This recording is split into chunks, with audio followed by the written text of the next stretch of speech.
container full. Bakit ko pa kaya siya? Or what would be the idea behind? Why we can add still some other materials? Aside from the first one, we added with. Yes, ma'am. Yes. I was the wait. Wait, let's just wait.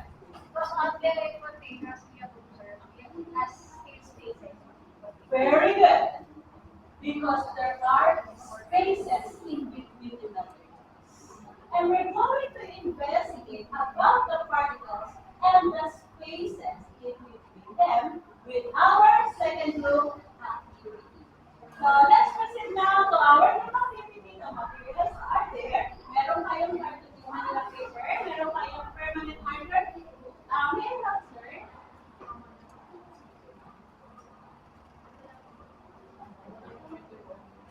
Okay, so for this group, dalawa kayo. So you have this material, you have the red weight, that's vinegar. You have a spear. You have papers and sugar.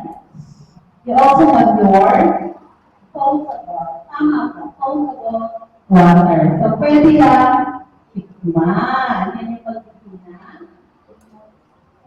How about the other group here? So there are three groups here. Well, ang materials niyo po ay nandoon. Okay, so with this activity, the title is, what is matter made of? We have 4 investigations for today's activity. For group number 1 and group number 2, work on letter A and B. Can you chat? They can be on nakalagay. So this group will work on A. And you're going to answer the processing question numbers 1, 4, and 3. While the second group will work on activity letter B.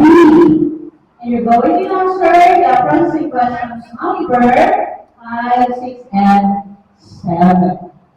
This group will work on activity letter C. And you're going to answer the question number 8, 9, and 11. So sa group na ito, ay nawala ko sila your output or the title. Then your answer will be the question and your illustration. And the fourth group will answer the word on B. All the materials are already provided na answers. All the materials are provided. Yung sa inyo po ay nandoon. Ang sa inyo po ay nandoon. At ang sa grupo ito ay meron. Okay. Before we proceed, wala pang nagalaw.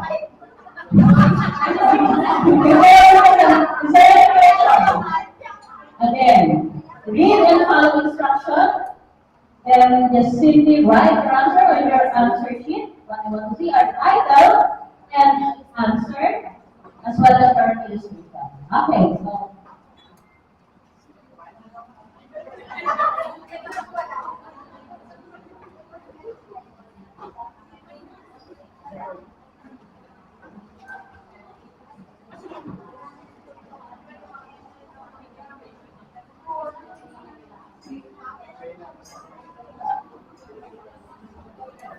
Okay, so pabilis ko lang gawin kaya gusto ko ito na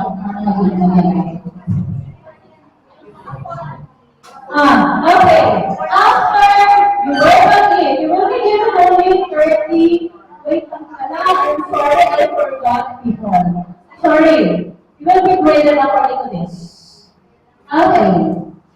In the level of your engagement, if everybody about the group will engage in the process of learning the scientific evidences, understanding of the concepts, and the clarity of your discussion. So purpose, pinakamalakas, 3, 2. Andyan yan, sa activity sheet.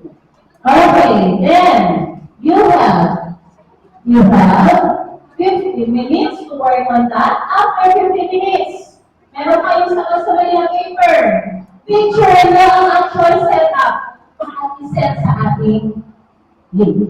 Ulitin ko, pwede ka sa picture ha, yung ano nyo, final output. Hindi ko ba? Okay, you have 15 minutes. Everybody can participate. Ang iba nakasulat, ang iba naka-experiment, ang iba nag-draw.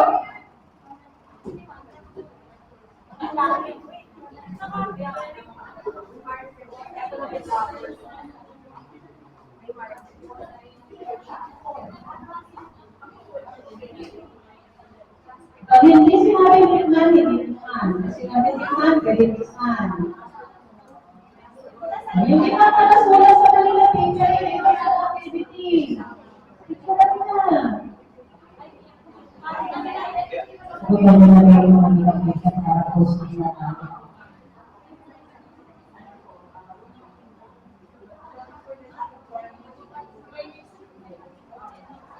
Tapos yung sulat kahit hindi na siya ano, hindi na siya yung picture niya. Kasi kailangan na mag-investigahan natin yung kapag-investigahan natin. Wala na sa kanila paper! Yung iba ko lang ginagawa, sila sa kanila paper na pwede ka! Wala ko na ako umasampan.